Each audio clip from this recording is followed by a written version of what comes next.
Hi అండి, నమస్తే. శ్రీదేవి చేతి వంటలకు స్వాగతం. ఈరోజు స్పెషల్ వచ్చేసి పాతకాలం నాటి చేపల పులుసు అండి. ఎలా తయారు చేసుకోవాలో చూద్దాం రండి. అందుకోసం 1 కిలో చేపలు తీసుకున్నానండి. కిలో చేపల్ని కొంచెం ఉప్పు, పసుపు, నిమ్మరసం, కొంచెం రాగి పిండి వేసి నీట్గా క్లీన్ చేసి పెట్టుకోండి.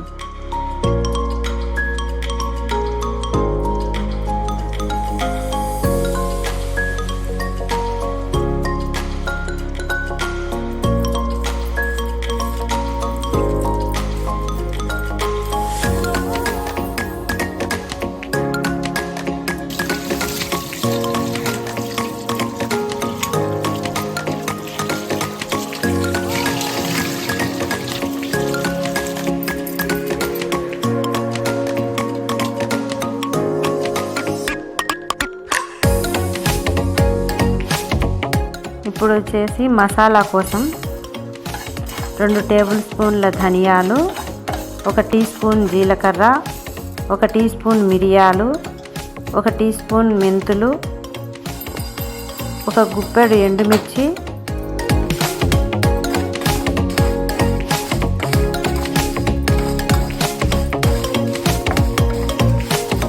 కొంచెం కొబ్బరి ముక్కలు, కొంచెం ఎండు కరివేపాకు, ఇవన్నీ వేసి డ్రై రోస్ట్ చేసుకోవాలండి.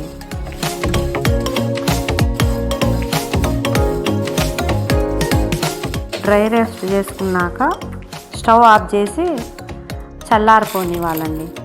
చల్లారనిచ్చి వీటన్నిటిని మిక్సీ జార్లో వేసుకొని మెత్తగా మిక్సీ పట్టుకోవాలి.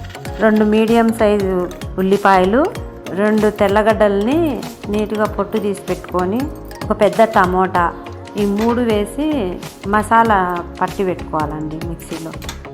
1 వెడల్పాటి గిన్నె తీసుకొని అందులో శుభ్రం చేసుకున్న చేప ముక్కల్ని వేసేసి అన్నీ నీట్గా ఇప్పుడు మనం మసాలా వేసి పెట్టుకున్న మసాలానంతా అందులో వేసేయాలండి.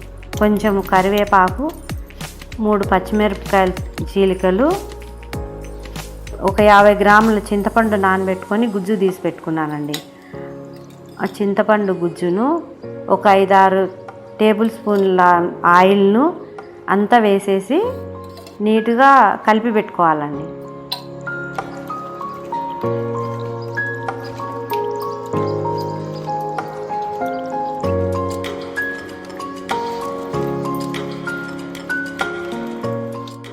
మొత్తం కలిపి పెట్టుకొని మూత పెట్టేసి తర్వాత స్టవ్ మీద పెట్టి హై ఫ్లేమ్లో పెట్టుకొని బాగా ఉడికించుకోవాలండి.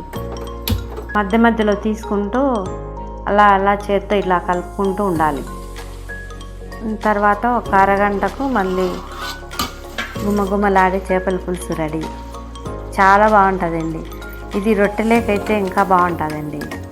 ఇది చల్లారాక తినండి, చాలా బాగుంటుంది. మీరు కూడా చేసి చూడండి నాలాగా ఒకసారి. చేసి ఎలా కుదిరిందో నాకు చెప్పండి కామెంట్ రూపంలో. అంతే అండి ఈరోజు వీడియో.